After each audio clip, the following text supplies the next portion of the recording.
Welcome to Locked In on Lockdown. My name's Alex Elaine. I'm Jack Gerards. And as always, we're bringing you that daily dose of actionable insights, things to provoke your mind, and tips that you can take away to make sure you get your day started with a bang and fully focused for the day ahead. So Jack, what's the topic of the discussion today? Today we're talking about building brands. And I think it's, as with everything that we keep mentioning, this is such an interesting time. Like, we're seeing a huge shift taking place in traditional marketing, in traditional media, in every aspect of the world that we live in at the moment, and things moving more and more online. And especially in that first week or 2 weeks of lockdown, it was really interesting for me because I saw so many personal trainers bringing their business from obviously being in the gym to being online, coming up with fitness plans, X, Y, and Z. And that is obviously transitioned across the market. And I think Alex and we wanted to touch on how important it is to start building your own brand, whether it is with relationship to a business or a concept that you've had for a while, or whether it is for you yourself. Definitely. You're right. It is another interesting one. And, you know, when I think about a brand, the power of it, I think, cannot be in any way subdued. You know, if you think of Apple, or you think of Amazon, or you think of Microsoft, what these are power household brands, right? And so many people transact with these organizations based on the brand that's been built around them. And to give you an example, if Apple release a new iPhone, it's like a default in your mind that you're going to buy it because you associate it with quality. You immediately think if Apple release it, it's a great product. It's well put together. It's a quality first thing. And if you translate that to whether it's your own business or yourself, it's thinking about, well, what do I stand for? Or what does my brand stand for? When people think of me or think of that brand, what are the connotations? What things do they associate with it? What do they connect with? And the power of that can't be in any way, you know, toned down, right? And it's so critical now that people become really intentional about thinking, what brand reputation do I have? What place do I have in the market? And when people think of my name or my brand's name, what are the feelings and emotions that it evokes? Jack, I'd love to hear kind of your own feedback, I guess, on both strands. You've had a ton of success in building your own personal brand, but you're also doing work with organizations and people on kind of how they can think about whether it's building a business brand or their own. So what's kind of your overarching thinking on how people can maximize in that area? First and foremost, I was waiting for that word to come out, intentional. That is the key word here. Yeah, definitely. I think you need to have that focus and that, not necessarily the end goal, because I was going to follow up with a question to say, where do you find the best way to go about striking that balance? Because you do have to make adjustments as you're positioning yourself in the market. It's not that you're going to just come straight out of the gates and you're going to know exactly what it is that you stand for, because you're going to have to adapt to your audience to a certain extent, but also know exactly what it is your foundations are. But I would say in terms of a personal brand, I think that one's a lot easier, because really that just comes from knowing yourself, knowing your value, and knowing what it is that you're able to offer to others that you're good at.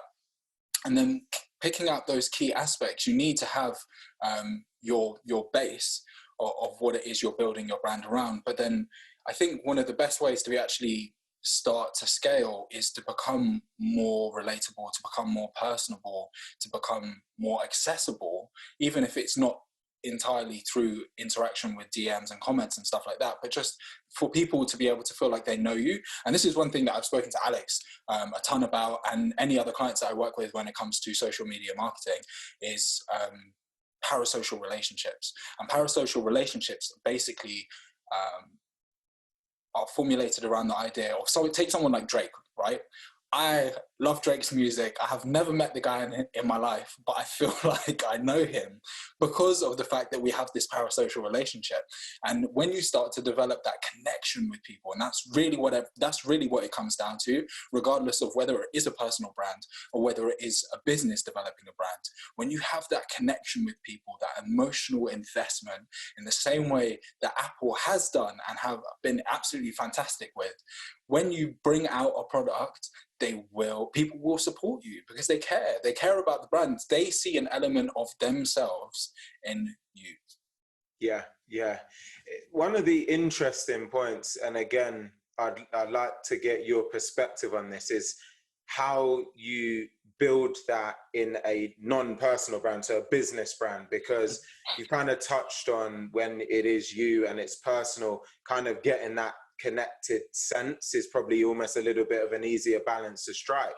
But if you're starting up a brand new startup, it's a business, it's an entity. How does an entity strike an emotive connection with a person? Well, again, I think in this regard, it comes down to values as well as value. So what is the value that you are going to be able to add to people's life? That is your product, your service, your solution to somebody else's problem.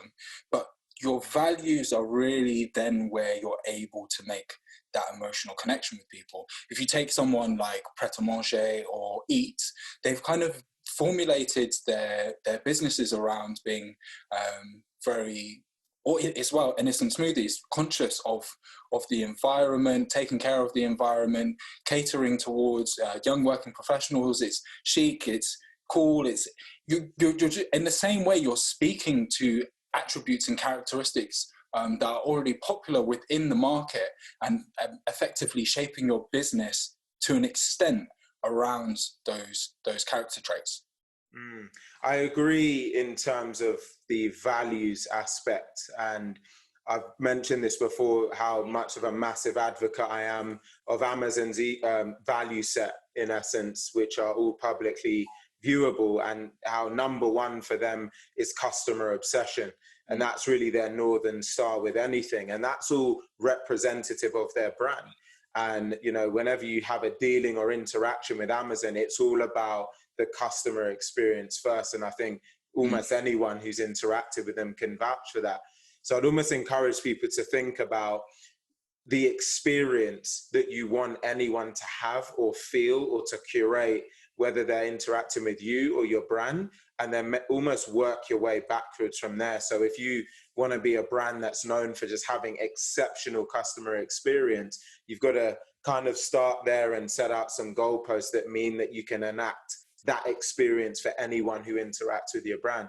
But ultimately what we're saying here is how critically important it is to really spend time in it and invest in it, because a lot of us spend a lot of time on, you know, business plans and how am I going to get to this point, or how am I going to scale, you know, myself to a certain point.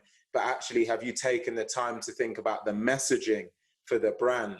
Because the only one thing I'd say to the point of building personal brand, I think one of the bigger challenges for people is we often have a lot of talents and a lot of different things that maybe we're reasonably good at, but the messaging and how you translate those things to the market is a whole different ballgame. And it's not actually an easy proposition. I know I had a lot of things to overcome and think through as to what kind of messaging I would have to the market. So that's really, really important as well.